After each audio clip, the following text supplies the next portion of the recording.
Welcome to PD TV. మంగళవారం జరిగినటువంటి AP cabinet సమావేశం రాష్ట్ర ప్రజానీకానికి కొంత నిరాశ మిగిల్చిందని చెప్పుకోవచ్చు.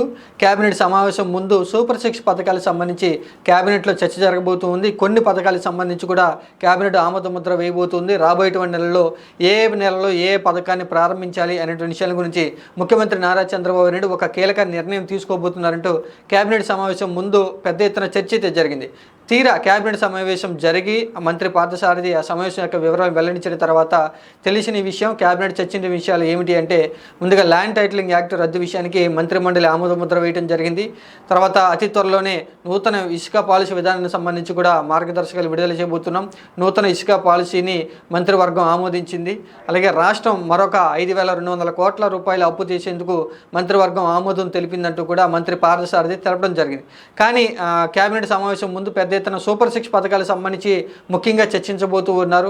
రాబోయేటువంటి ఆగస్టు నెలలో కొన్ని ముఖ్యమైనటువంటి సంక్షేమ పథకాలు అమలు పరచబోతున్నారు అనేటువంటి విషయం గురించి పెద్ద ఎత్తున ప్రచారం జరిగింది. కానీ తీరా కేబినెట్ సమావేశంలో జరిగినటువంటి అంశాల గురించి మంత్రి పార్థసారథి ఎప్పుడైతే వెల్లడి చేశారో అప్పుడు అందరూ కూడా నిరాశకు గురి కావడం జరిగింది. సంక్షేమ పథకాలు ఇంకెప్పుడు అమలు చేస్తారంటూ వైసీపీ పార్టీ పెద్ద ఎత్తున విమర్శలు అయితే చేస్తూ ఉంది, ప్రశ్నిస్తూ ఉంది.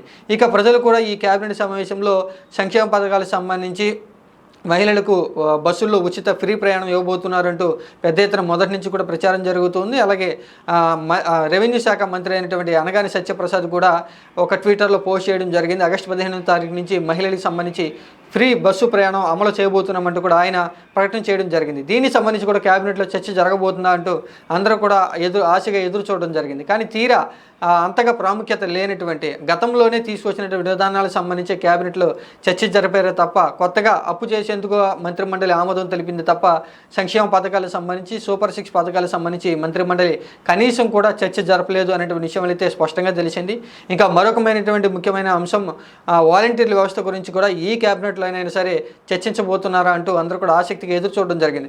గతంలో కేబినెట్ సమావేశం అయితే జరిగింది. ఆ సమావేశంలో వాలంటీర్ల గురించి అతి త్వరలోనే చర్చ జరగబోతున్నాం, రాబోయేటువంటి రోజుల్లో ఒక నిర్ణయం తీసుకోబోతున్నామంటూ గత కొంతకాలం నుంచి కూడా కూటమి ప్రభుత్వం అధికారంలో వచ్చిన దగ్గర నుంచి కూడా పొడిగిస్తూ వస్తూ ఉంది. వాలంటీర్ వ్యవస్థ గురించి ఏ విషయాన్ని కూడా తేల్చి చెప్పలేకపోతుంది.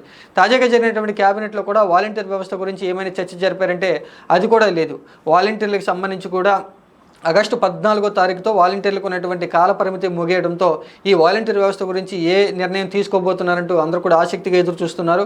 రాజీనామా చేయనటువంటి వాలంటీర్లు 1,00,000 పైచీలకు ఉండడంతో ఈ 1,00,000 పైచీలకు వాలంటీర్లంతా కూడా కేబినెట్లో ఈసారైనా సరే మా వాలంటీర్ వ్యవస్థ గురించి ఒక నిర్ణయం తీసుకోబోతున్నారా, మమ్మల్ని విధుల్లోకి తీసుకోబోతున్నారా లేదా తప్పించబోతున్నారంటూ అందరూ ఆసక్తిగా ఎదురు చూశారు. కానీ కేబినెట్ సమావేశంలో కనీసం వాలంటీర్ల వ్యవస్థ గురించి ప్రస్తావన కూడా రానటువంటి పరిస్థితి కనిపించింది.